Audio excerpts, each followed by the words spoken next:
Hi, my name is Sid Ghosh. I'm a Vice President and Senior Analyst at Moody's. I'm a lead analyst as well, and covering a portfolio of credits in the primary insurance as well as reinsurance area. And we recently published the impact of the new U.S. tax law on U.S.-based P&C insurers and reinsurers.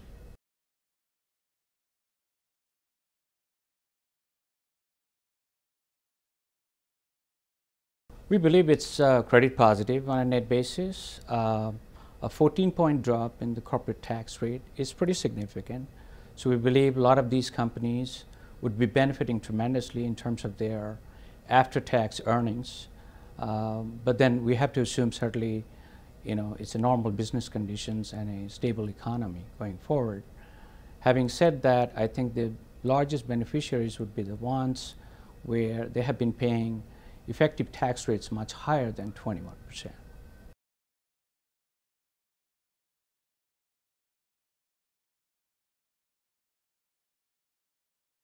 Sure, there are. Examples would be non-US based insurers or reinsurers who have been ceding, meaning transferring a lot of premiums from their US affiliates to non-US affiliates, and they are going to be coming under a new tax called the BEAT tax, base erosion and anti-abuse taxes, which starts with 5% this year, goes up to 10% next year, stays until 2025, and then increases to 12.5%. Now, there are options available to the reinsurers in terms of mitigating some of these taxes. Such options would be, for example, keeping more capital in the U.S. Or perhaps write more business offshore. Other option would be such as replacing the current, large quota share deals with some other forms of reinsurance, such as stop loss reinsurance, which would not take a lot of the premiums. It'll reduce it to somewhat. And then finally, I think there is an election option available to some of them called 953D election, whereby they become a U.S. taxpayer, but then you maintain the capital flexibility, but then you lose on the the tax-friendly regime which you have been enjoying for a while.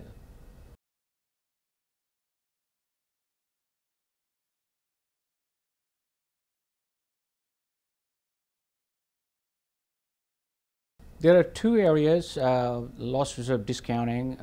It's sort of based upon, one is the discount factor itself.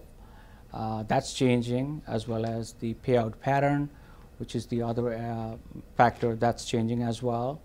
In terms of the discount factor, the new discount factor would be calculated based upon 60-month average corporate bond yields for investment-grade corporate bond yields, with the various maturities, and that sort of compares to 60-month average, but then in federal midterm rate, which happens to be lower. So directionally speaking, I think the corporate bond yields or the discount rate that's going to be used going forward is higher. So that's one area. And then the payout pattern for long tail liability lines are increasing. They're increasing by about 9 years or so. It used to be 14 years or 15 years. Now it's about 24 years. That's going to stretch the reserves, especially for the long tail writers going forward. So what does that all mean to the P&C insurers or reinsurers, perhaps, is that there's going to be an acceleration of tax payments going forward.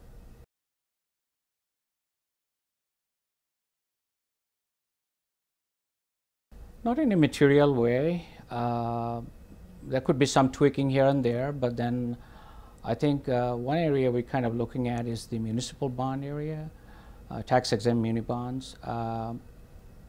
P&C insurers have been investing heavily into these securities over time, but given the 14-point drop in the corporate tax rate, the incremental benefits relative to the corporate securities or taxable securities such as corporate bonds and others, it's kind of diminishing, so to speak. But that does not necessarily mean there's going to be an abrupt change in the investment strategy. But we believe P&C insurers probably will shift gradually over time from the munis to some other areas, but that's not going to happen overnight.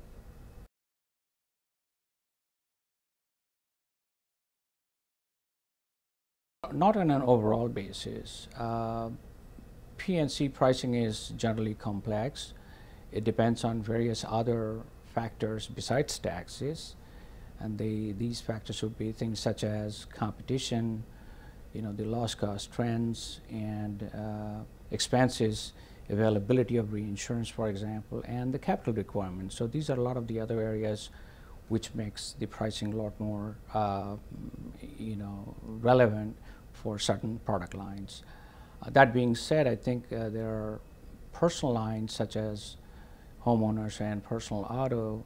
They could be coming under pressure because of these lines being heavily regulated by individual states, given their lower tax rate. But that'll be determined, in the months to come.